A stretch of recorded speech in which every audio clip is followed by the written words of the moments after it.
So since I have to go out of town for about a week for some work stuff, I thought it would be cool to do a video where I answer some of your most commonly asked questions here on the YouTube channel, on the videos, and also those who have found me on Instagram and sent me your questions through DM. All right, let's go ahead and get to question number one. Because I'm filming on my phone, I've got my trusty laptop with me and I copied all of your questions in here. Okay, so let's get to question number one.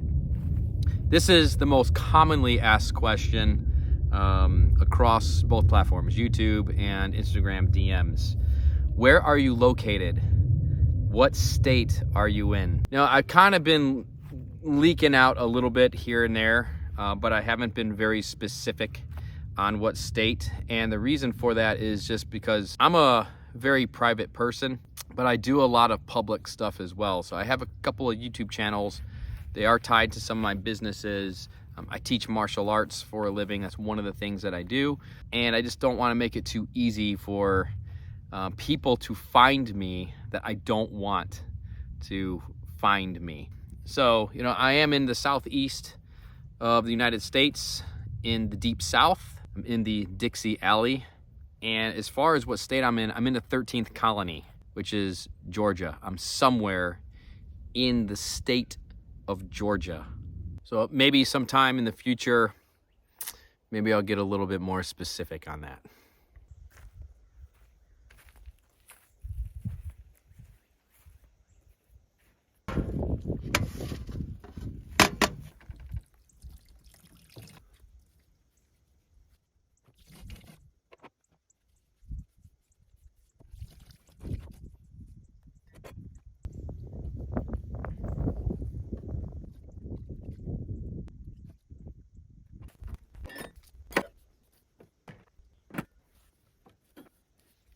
Question number two is, how much acreage do you have?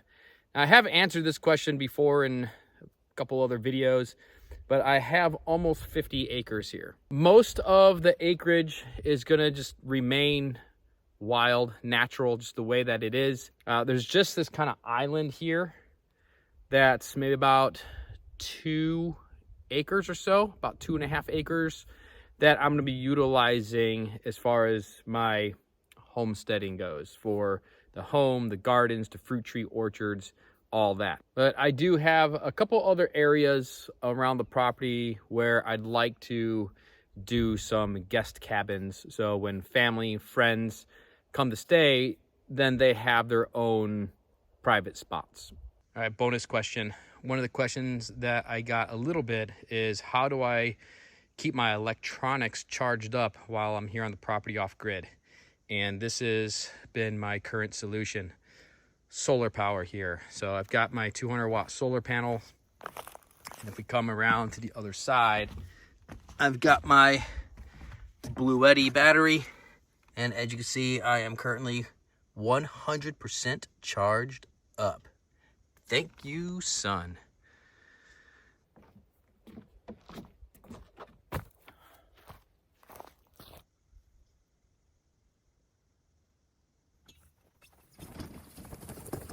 So today, I'm just getting a bunch of little odds and ends done. And then I got to pack and all that because I'm leaving to go out of town today. Like I said, it's for some work stuff, but it's fun stuff. So I am looking forward to this trip. I've had it booked for, I don't know, last 6 months or so, like that. I don't know. But stick around to the end of the vlog if you're interested in seeing where I'm going and where I'll be. Maybe I'll show you, give you a good view or something. So right now I am going to move some of the firewood over to the new base camp 2.0. That way I don't have to keep walking down over here when I need to replenish in the tent or for cooking or anything like that.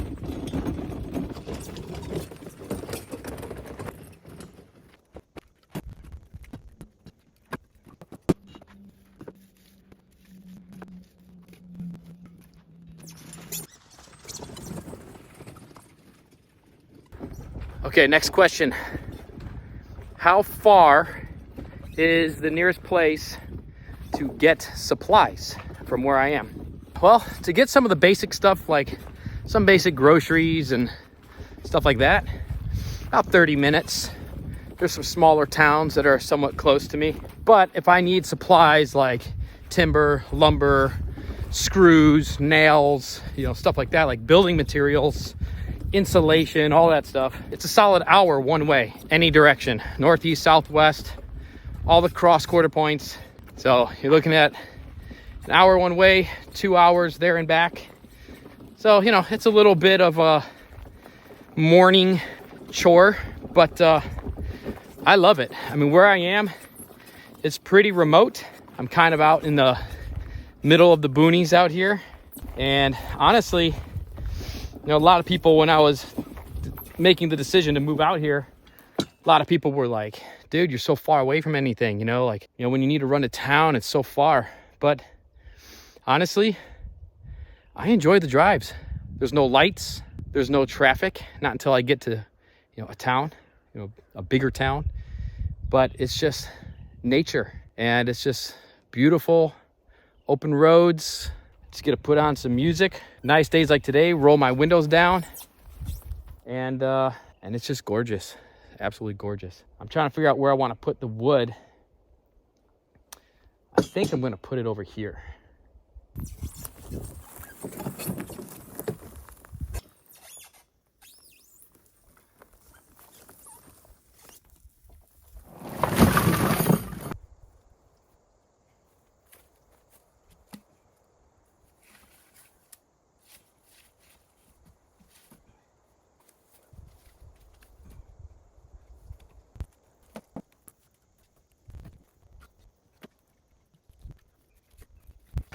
All right, got the pine moved.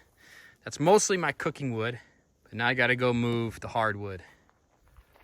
So I mostly like burning the hardwood in my wood burning stove.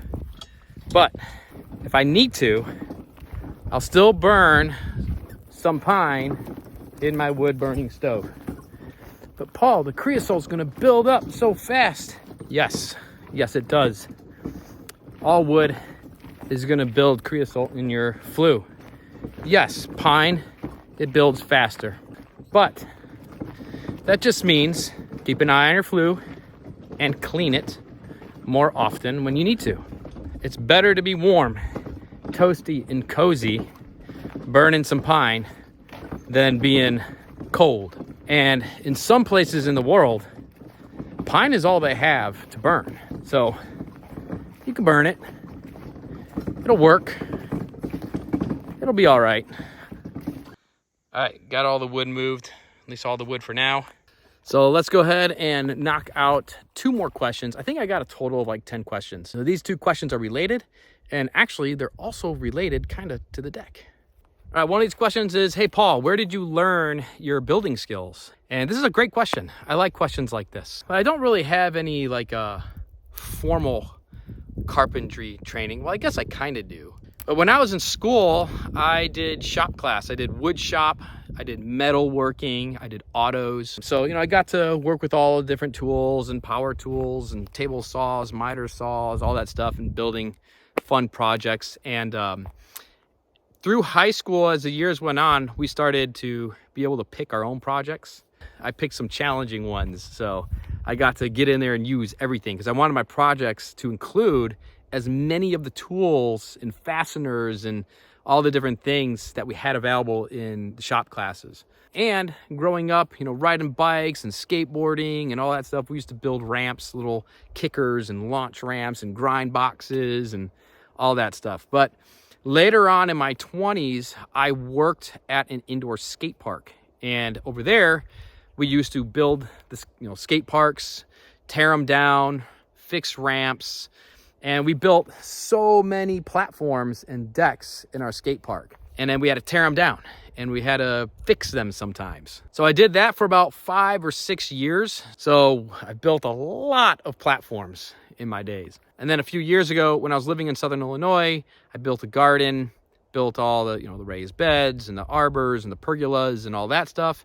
And also built a full out 12 by 20 greenhouse. So if I get kind of stumped anywhere, if I don't know exactly how to do something, then I just look it up. I go to Google, go to YouTube, and look it up. And then I just kind of take my skills that I learned back in the day from building ramps, and then I just apply that over to building other structures and stuff. And if I have structural questions, then I will resort to one of my friends who's a structural engineer. Okay, so the pairing question to that relates with the deck, and actually came from one of my last videos when I was building the deck. And I got this question like more than twice. And people were asking, if this is a temporary deck, why did you use nails instead of using screws? Because screws are easier to take it apart. And for me, that could be further from the truth. So I use screws to lay the actual decking down because I need the tensile strength, because that load, right, you have all that stress on that vertical plane there. But on the frame, I use nails because, again, when you have that vertical stress of being on a deck, you need shear strength because those fasteners are horizontal. So I use nails because the nails in that position are going to be stronger than screws. Yes, I know nowadays they do make structural screws. I used some in the past when I was building my greenhouse, but I'm not going to spend the money on structural screws, you know, when I could just, I already got 16 common nails that are just ready to go. Now, as far as taking this apart, because of my experience building platforms, repairing them, taking them apart from my skate park days, this is gonna be super, super fast for me to tear it down. The longest thing that's gonna take is pulling the decking up, because I gotta remove every single screw one at a time. But once I get to that frame with a little sledgehammer, this thing is gonna be taken apart within 5 minutes. Just because I have that experience in building and tearing down a lot of decks, a lot of platforms.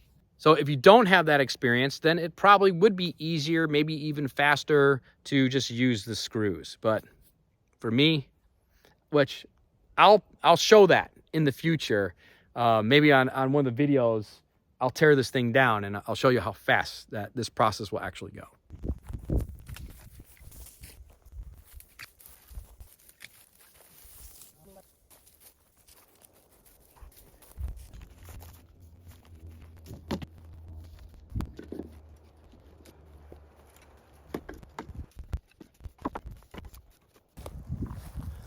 All right, there we got it. A little bit of wood. Got some hardwood over here. That's mostly what I burn in my wood burning stove. And then the pine is mostly for when I cook outside on the Dutch oven or anything like that. But like I said, I will burn the pine in the wood burning stove if I need to. If I kind of run out of this or I'm running low of it, then I'll mix it up, you know, with the pine and the hardwood and just clean the flue a couple more times. But I don't need a whole lot of firewood for staying warm here. Which actually brings us to our next question, which is, Paul, why did you choose where you are instead of a colder climate like Alaska? Well, let me go ahead and answer that for you.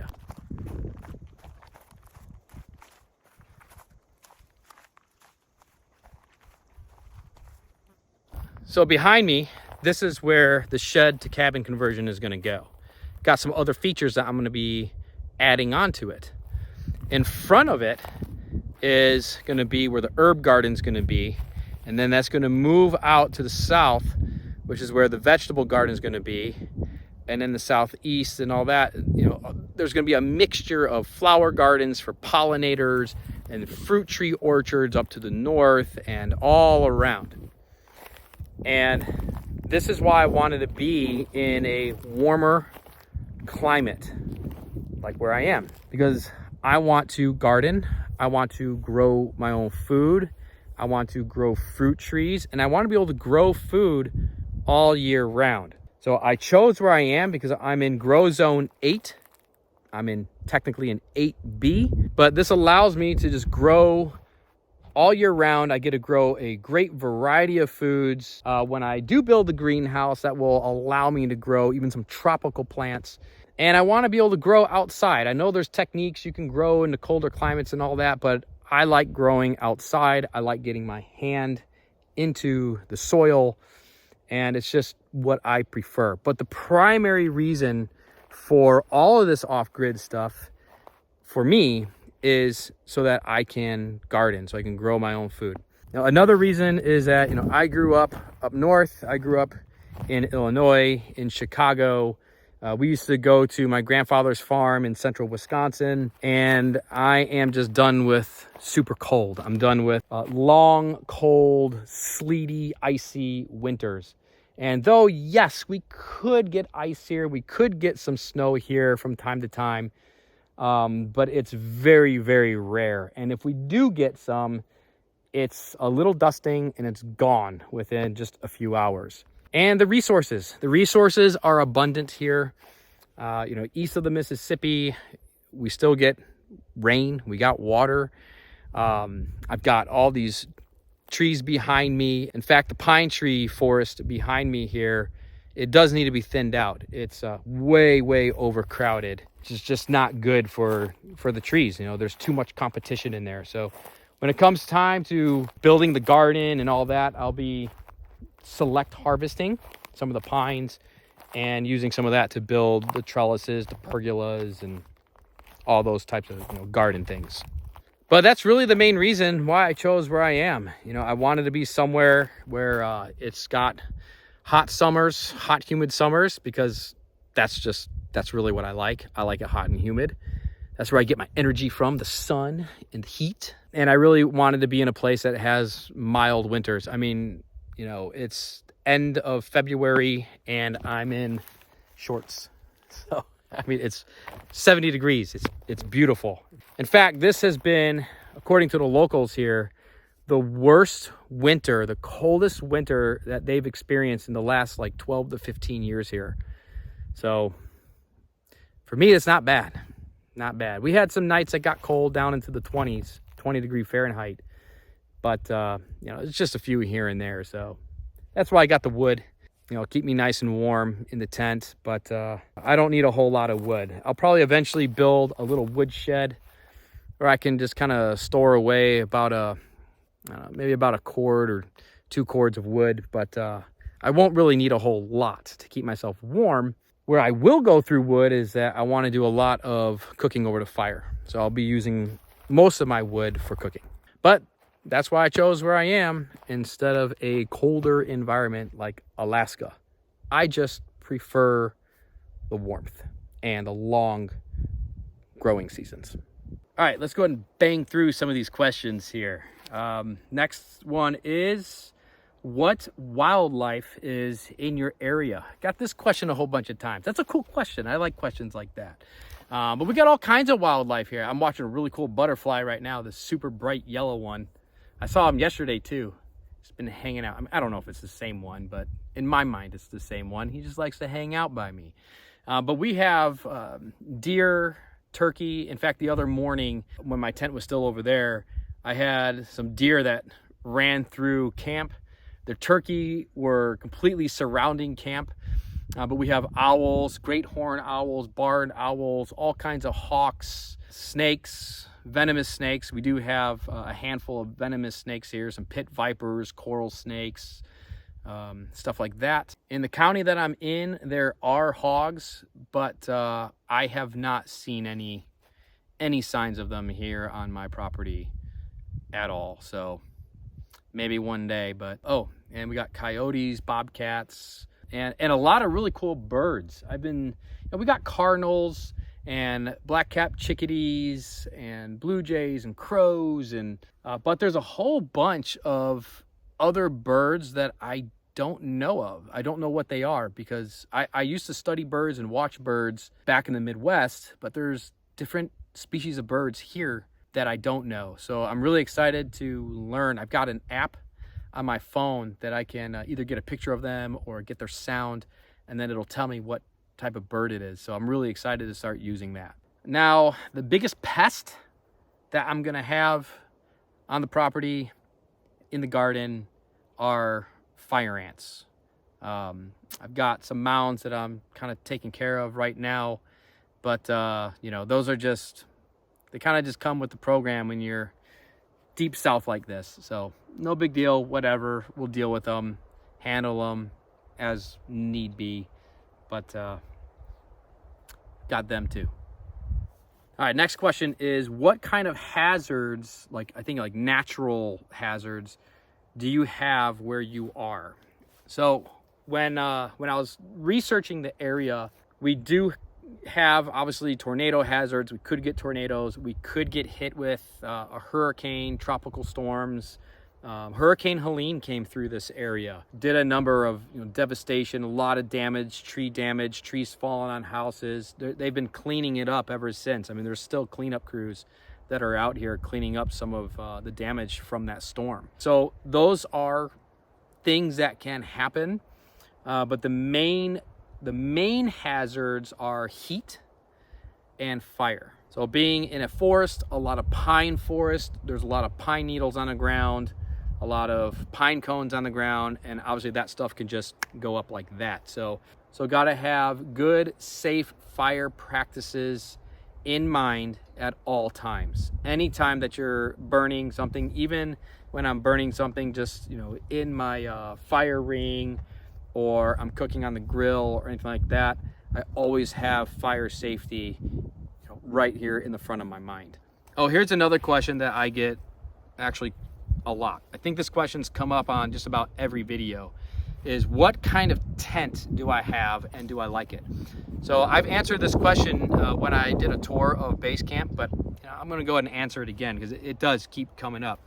And so this tent is by Stout Tent. I'll put a link down below. I'm not sponsored by them. I don't get any kind of kickback or anything. I just like supporting the companies that I use and that I actually like. So this is by Stout Tent, and this is their Pro Series 4-meter diameter double walled bell tent. So it's double walled, so in the summer when it's real hot, I can open up the whole bottom and it's just a screen, like a bug net. And then it's just airflow going through the whole thing. I mean, it's pretty sweet. Do I like the tent? Absolutely. I mean, this thing has been fantastic. If you're gonna be camping long-term in the tent, if you're using this tent long-term, I highly suggest putting it up on a platform instead of just laying it on the ground. If you're just going out for a weekend or even a week, being on the ground is fine. Depending on the time of year and the location that you're in, you could get some condensation. I was getting condensation buildup with it being directly on the ground. But I think this is gonna be a big solution by having it on the platform, because now I got airflow going underneath it. I also have my bed, my mattress off of the floor. I've got blocks underneath it, kind of built a little makeshift frame. So that way it's off the ground and that also has airflow underneath it. And then just open it up, open up the front, open up the windows, and just get that ventilation and let that air just kind of, cross breeze and go through it. And that'll take care of your, any kind of condensation problems. Another kind of bonus question that is attached with this one is my wood burning stove. I have a Winter Well Woodlander large double view wood burning stove. So it's got the glass, the view all around so you can see the fire. I like that in my wood burning stoves because then I can just kind of watch it. I know when to feed it. I know when it's going too hot, need to damp it down. And so I can just kind of watch that. So I really, really have been impressed with both the tent and the wood burning stove. Like I said, I'll leave the link down in the description below to both.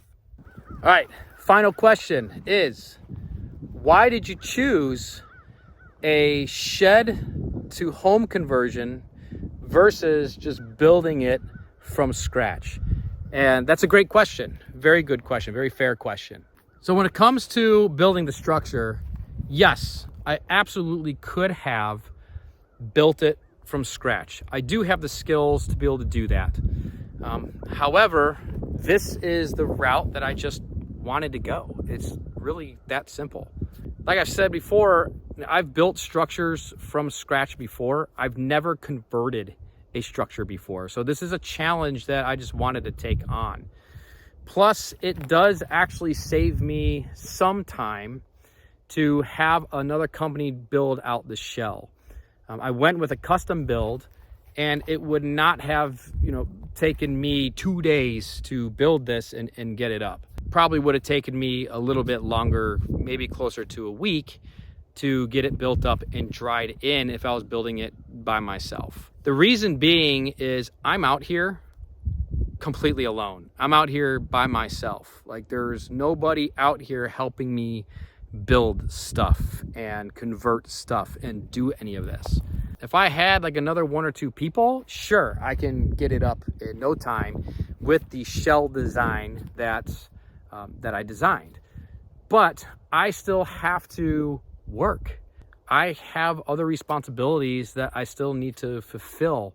So it's just, for me, it's more helpful to have a company build out the frame, the shell of the building, and then they come in, they put it where I want it, they anchor it down into the ground, and then when I have the time and when I can work on the build out on the inside, all the conversion stuff. But then it's dried in, it's ready to go. I can even just move my stuff in there right away if I wanted to. Making this video is kind of, you know, I'm not gonna lie, it's kind of a filler video because I'm traveling. I'm gonna be gone for a week. And from time to time with my work, I have to do that. I have to leave for a week, 2 weeks, maybe a month. And plus, I do like to travel and I like to explore places. So one of the reasons of having this off-grid property for me is that I don't need to worry about bills when I'm gone. I don't need to worry about, you know, an electric bill, a water bill, a gas bill, a mortgage, all this stuff when I'm out traveling. Maybe I'm traveling internationally. Maybe I'm on the other side of the country. I don't want to be sitting there thinking about, oh no, I got to jump online and pay my electric bill. But that's the main reason, is that I've never done a conversion type of project before. And it's just something that I want to take on. I was thinking about doing a yurt. Then I thought about doing one of those geodomes, but they were far more expensive.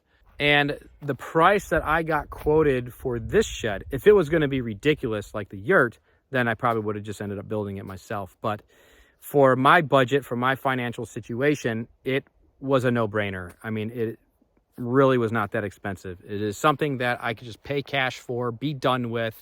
I don't need to do one of those rent to own things or anything like that. And it's going to take a few weeks for it to get built. Well, I have some traveling that I need to do in the meantime. So while they're working on that, I get to go do my travels. And then when I get back, it should be about time that they're ready to deliver the building. And then I'm here for a few months before I have to go travel again. My brother also did a shed conversion at his off-grid home, and I just thought it was the coolest thing. Like, that you can take this portable building, this shed, and convert it into a home. Like, I don't need a lot of space because I'm by myself, but I'm really excited about this process. I have a vision in my head. I don't have plans drawn out. I just got a vision, and that's usually what I go after, you know, how I do things. So that's really it. I just wanted to take on this type of challenge, this type of project, doing a conversion. Wish I had a cooler answer for you than that, but that's what I got. Alrighty, I need to get this place cleaned up because it's a disaster. I need to get packed and I need to get on the road because I gotta go.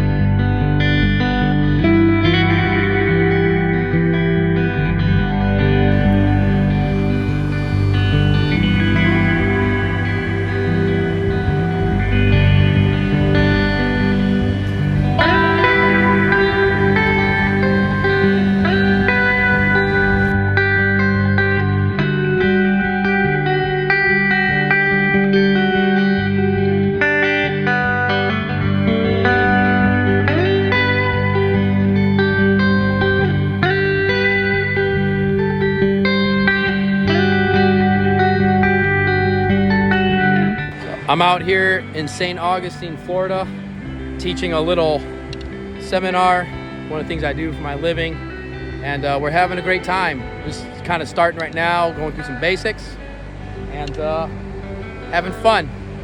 So I got to get to work.